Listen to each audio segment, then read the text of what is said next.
Good afternoon mga bok, dito pa rin tayo sa garahe natin, Motovlog Garage. Ngayon, meron tayo ngayon Click version 3. Magpapalit kami ng ball race ngayon kasi sobrang ano na rin, kanal na nung ano niya, mga ball race niya. Boss, pwede padagan ako ulit, pakita natin sa video. Naggigit na siya eh. Ayan mga bok. Yan. Ayan, pag nasa gitna, ayun, nag-lock na yan. Yan yun ba, nalalaglag. Pagdating ng gitna, mapapansin nyo, ayun, naglalak na siya. Pero dito meron din, oh. Ayan, masikip din dito. Ayan, masikip din siya kaya hindi tumutuloy. Ayan. Ayun, masikip. Mahirap iliko-liko. May sariling ka, ano na to boss, no? Kumakabig na. Tapos dinala niya raw sa isang kasaba o sa shop? Sa isang shop, masikip daw, niluwagan, sininsil.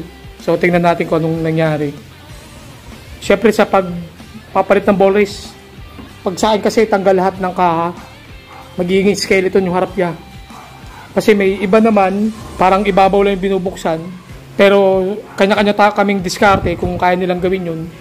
Diskarte nila yun. Sa akin kasi baklas lahat ng kaha para makagalaw tayo ng maayos, maluwagan, masikipan natin ng maayos yung ball race. Para pag binalik, nawala ng aberya. Tapos meron tayong proper tools, meron tayong special spanner tsaka ball race installer para maayos din yung pagkabit natin ng bagong ball race. So, umpisa natin pagtanggal ng fairings. Yan, tanggalin natin itong mga tornilyo dito. Yan, flower type yan. Kabilaan. Yan. Sa kabila meron din. Tapos, ito, tornilyo.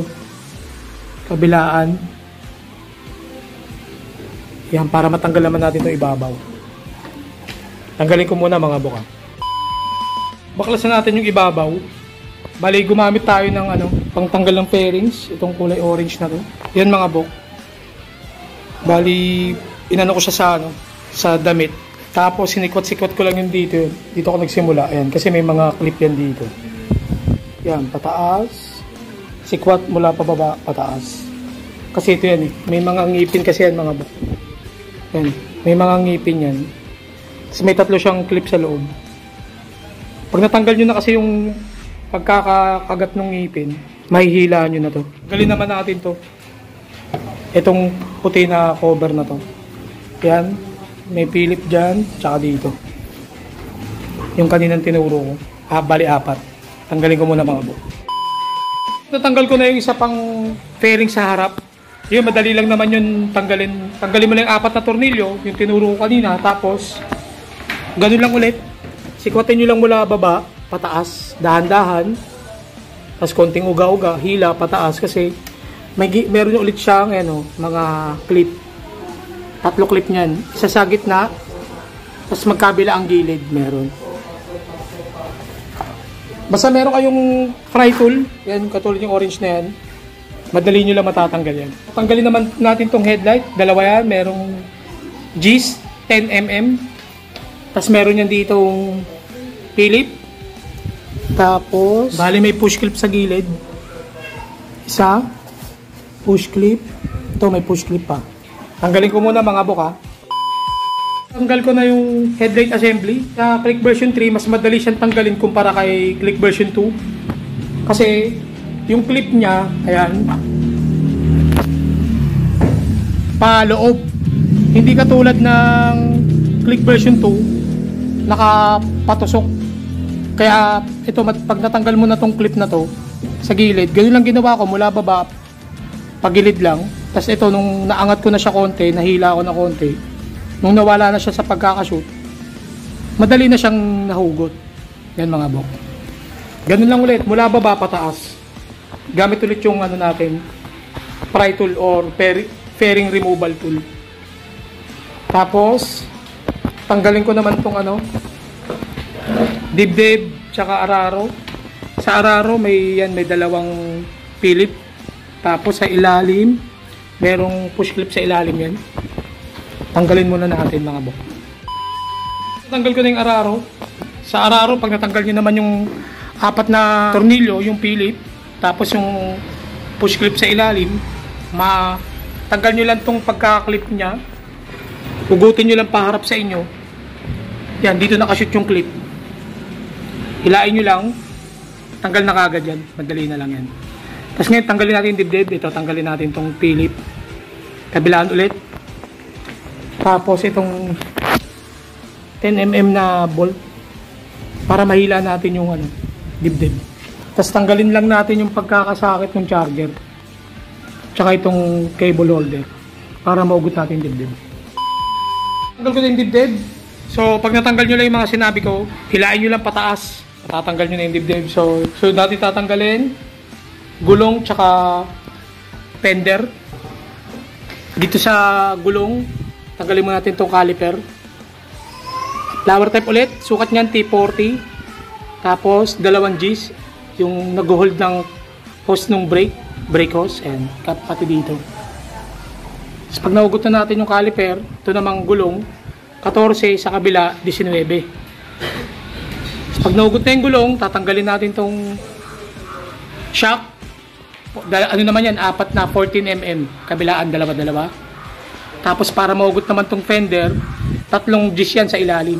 So gawin ko muna mga bok. Okay, ito na talaga siya. Tanggal ko na lahat, pati yung gulong, pati yung fender, pati shock. Pwede na siya mga bok. So ngayon, manibela na lang yung nandyan. Tatanggalin naman natin to. Itong lock ng manibela, 17, 17mm. Kukontry natin sa harap ng 14mm. Ayan. Kaya ngayon, wala nang naka-ano sa kanya, mas lumakas yung kanal niya. Ayun. Yan, mas lumakas. Tapos ang hirap niya na iliko-liko. Yan, kasi si Sir, taga Bulacan to. Taga Santa Maria, Sir, no? Santa Maria, Bulacan. Siyempre, alam na natin yan, bakit madaling nasira yung ball wrist niya. Tapos ano rin pala siya, sa Flash, yung parang Lalamove, no? Ay, parang Shopee. Yun po naman yung trabaho ni Sir. Kaya sama-sama na, ito yung naging resulta. 6 months, Sir. 6 months na yung motor niya, going to 7 months. Tanggalin ko muna yung manibela, mga bok, para mahugot na natin yung tipos. Nahugot ko na yung manibela, hinatak lang natin pataas yan. Madali lang naman yan. Kayang-kaya nyo na yan. Bali, ang nangyari dito, mga bok, ayan, yung pinagsinsilan. Yung sinasabi ni Sir kanina. Yan, mga bok, sininsil. Ay, pati ito, sininsil din, no? Pinunasan natin ng konti, nakita nyo yan, sininsil na. May bangas na yung mga nut. Ayan o. Pinagsinsilan. Pati itong baba. Ayan o, may bangas na rin. Tapos ang hirap niya na iliko-liko. Grabe. Tanggalin natin muna itong ano, nut na to sa ibabaw. Sukat niyan mga bok, 32. Kung mga bok, mayroon tayong tamang tools, 32. Para hindi natin sinsilin. Ayan. Tuwagan natin. Okay. Sana hindi nila naputol yung special washer, mga buk. Meron kasi itong special washer. Kadalasan, pag sinisinsil, napuputol yung mga buk. Tanggal ko na yung 32mm na nut. Tanggalin naman natin itong special washer. Yan mga buk. Special washer yan. Meron kasi itong gatla. Sikwatin nyo lang yan mga buk. Aangat din yan. Yan mga buk. Yan. Meron yung gatla, linisan ko lang. Yan mga buko. May gatla yan. Yan, gatla na yan. Dito yan nakashoot mga buko sa gatla na to. Ayan. Tapos tanggalin naman natin itong pinaka nut sa ilalim. Gamit tayo ng proper tools. Yan, spanner. Para dito. Hindi natin sinsilin. Yan, panluwag mga buko. Luwagan muna natin mga buko. Ayun. Na, pwede nang kamayin mga bok. So ito, pag natanggal ko na to, malalaglag na yung tipos. Stop ko muna kasi baka ako lang kasi yung nagka-camera din. Gawin ko muna mga bok, tanggalin ko muna yung tipos. Mahugot na natin yan eh. A few inches later. Natanggal ko na yung tipos. Yan yung itsura ng bearing niya mga bok. Di ba? Grabe na yung kalawang. Yan, kaya sobrang hirap na rin siya lumiko mga bok. Yan naman yung sa baba niya mga bok, sa mismong tipos. Yan. Ito yung sa ibabaw. Grabe, di ba? Kaya papalitan na natin ng bores yan mga buk. Ito yung sa taas. Tanggalin muna natin itong goma na to. Dust seal kasi yan. Yan itong gomang itim. Dust seal yan para hindi pumasok yung alikabok. Steel brush natin itong tipos para luminis. Tanggalin natin yung goma. Dust seal.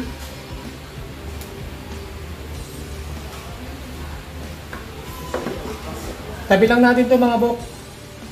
Gagamitin pa natin ito mamaya. Dust seal. Konting linis. Steel brush. Tanggalin lang natin itong railing sa tipos. Sisinsilin natin yan dahan-dahan pababa para malaglag siya, papalitan ng bago. Bali sa itong gagawin natin pagpapalit ng ball race, ito lang naman yung pupukpukin natin, yung sa chassis hindi na. Kasi meron tayong proper tools. Dito sa tipos, yan, sinsil talaga yan.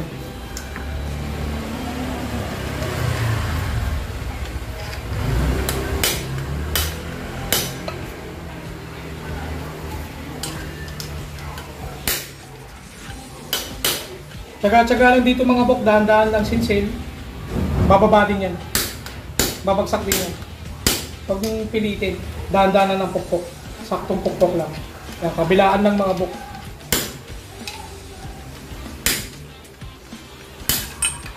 Yan mga bok, nalaglag na. Tsaga lang. Ito na yung railings sa baba, sa pinakatipos. Linisin natin ulit para malinis talaga. Gamit tayo WD-40. Yan. Okay. Brushin natin para yung ibang kalawang matanggal. Yung kalawang dito. Malinis na. Tipos natin. Gagamitin natin ball race mga bok. GPC ball race bearing. Yan. Honda Click. Pwede rin sa Beat tsaka sa ADB tsaka PCS. Kung choice nyo na mahal na ball race, walang problema kung kaya naman ng budget. Pero ako kasi kahit yung pinakamahal pang ball race, kung hindi naman makakabit ng maayos, nonsense lang. Ganun kasi yung ano ko, opinion ko. Sarili ko, opinion ko lang yun mga bok. Bawa, pinaka-original na Honda ball race, mahal. O kaya mga Python. Pero hindi naman ma-install ng maayos nung gagawa. Ganun lang din, masisira din kagad din. So yun mga bok, nilagyan ko ng langis para madali lang makabit natin yung ano, yung railing sa baba. Yan. So dahan-dahan natin pupupuin ulit yung pababa. Madali lang naman to pag sa tipos kasi makikita mo kung lapat na o hindi. Tsaka depende sa tunog. Pag solid na yung tunog, dapat na yun. Bali sa ginagawa natin ngayon, sa tipos na yung pupukpukin natin. Sa chassis, meron tayong proper tools dyan. Walang pukpuk na mangyayari dyan. Kabilaan lang mga bok hanggang lumapat. Tsaga-tsaga lang ulit. Hindi naman kailangang madaliin. Nag-iba na yung tunog niya. Parang tunog solid na siya. Ibig sabihin nun, lapat na yun. Double check lang natin. Ayun, iba na oh. Ayun, iba na yung tunog. Solid na yung tunog niya. Ibig sabihin niya, lapat na yan mga bok. Tapos, balik natin yung dust seal. Importante ito mga bok. Siya kasi yung magpe-prevent ng alikabok pumasok sa ball race. Kasi kung wala to, mabilis masisira yung ball race. Balik lang natin.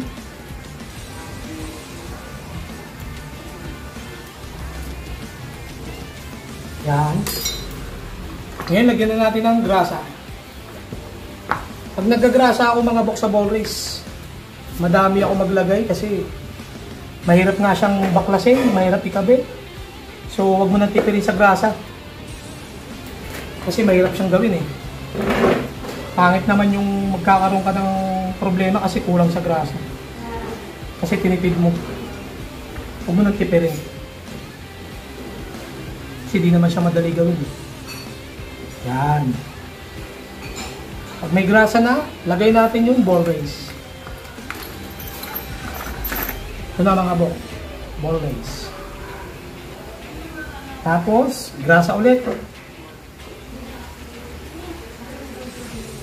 Bali nangyari dyan mga bok, ilalim tsaka ibabaw ng ball race, merong grasa.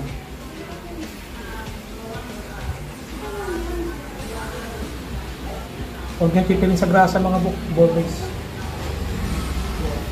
Para walang problema. Yan mga bok. Solid yung grasa natin. Doon naman tayo sa chassis. Baklasin natin.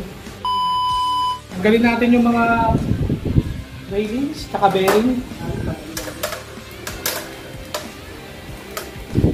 Sa original Honda kasi mga bok, walang housing yung bulitas.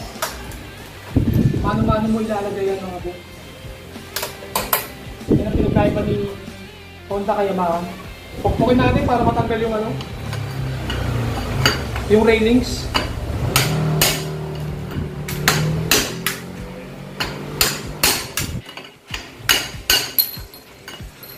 Yung mga bok, tanggal ko nila sa ilalim. Ibabaw naman.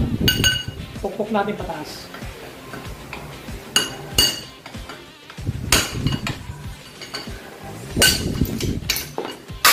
Yung mga bok, tanggalin natin. Tanggalin natin yung mga bok, linisin lang natin. Para pag tinabik ko bagong railings, ball race, malinis.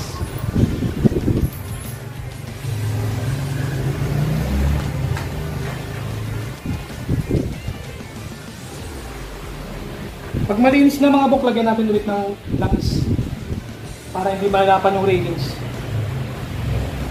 Sa ilalim din, lagyan natin para smooth yung pasok ng railings natin. Ito mga bok, para hindi siya gumalaw, papalabihin lang natin konti para mamaya pag ginamit natin yung tools, hindi siya gumalaw.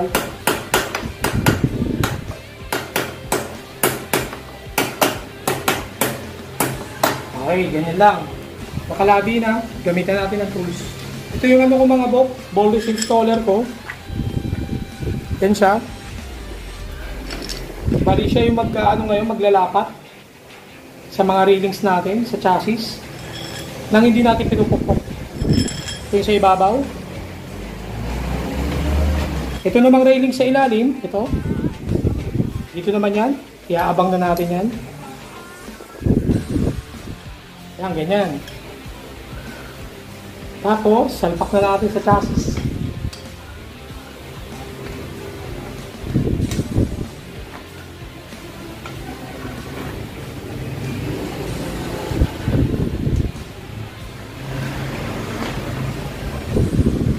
Lagyan natin itong nut para mag-lock nut.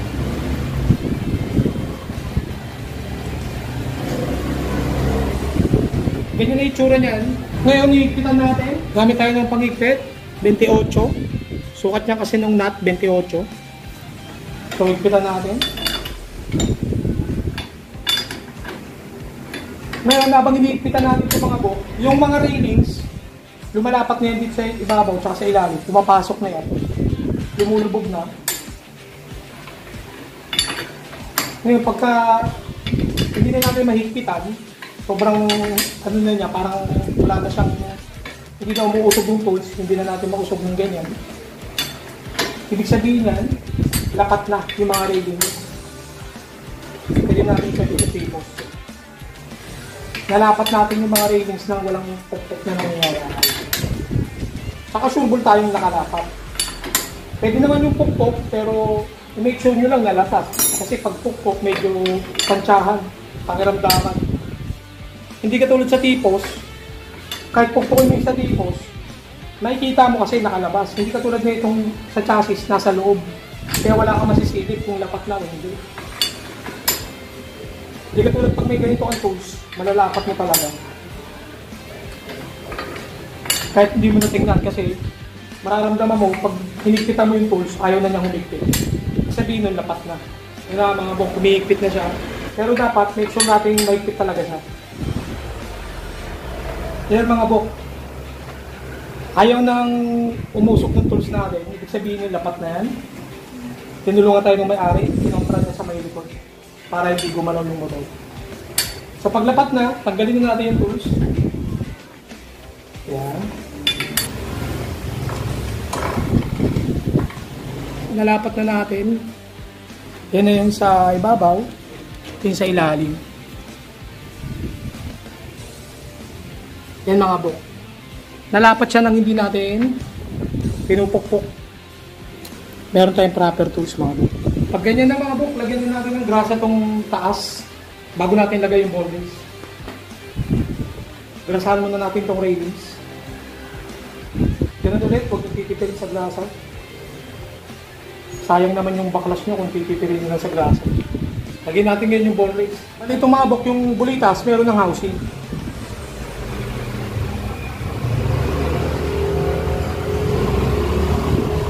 Lagyan natin ulit ng grasa. May grasa na yan mga bok. Pwede natin lagay yung takip nung pinakatakip na railings. Ito mga bok yung takip. Yan. Tapos, pwede natin ibalik yung tipos.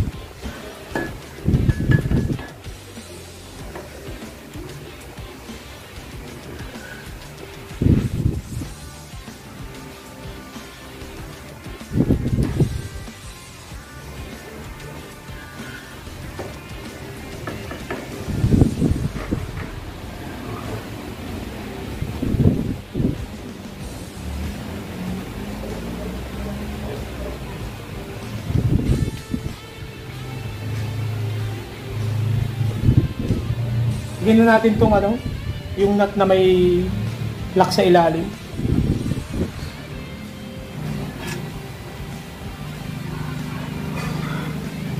Itong higpit na itong mga bok, kahit hand tight lang yan. Goods na yan. Make sure nyo lang na nakatulak tong ilalim para lapat din yung ilalim habang hinigpitan nyo ito ng kamay. Yan. Pagka nagawa nyo na yun, lagay natin tong special washer, yung may gatla. Ito mga bok. Shoot nyo lang sa gatla na dito. Tapos yung 32mm.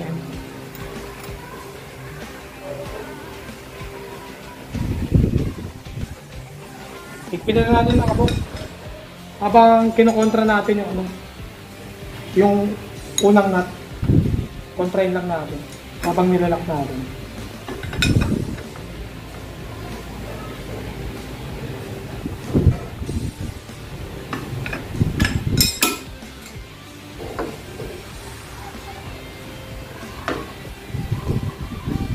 Yun. Okay. Bok, naayos na natin. Medyo natagalan lang ako dahil sumasabay yung ano, sumasabay yung nut sa ilalim. Kaya kailangan talaga may pangontra ka. Wala kang pangontra kasi sasabay yun, iigpit. Luluwag ka na naman. Kaya kailangan may proper tools ka talaga. Yan mga bok, babalik na natin lahat ng tinanggal natin. Try natin yung manibela. Try natin itong ano, bolt. Tapos yung sa likod.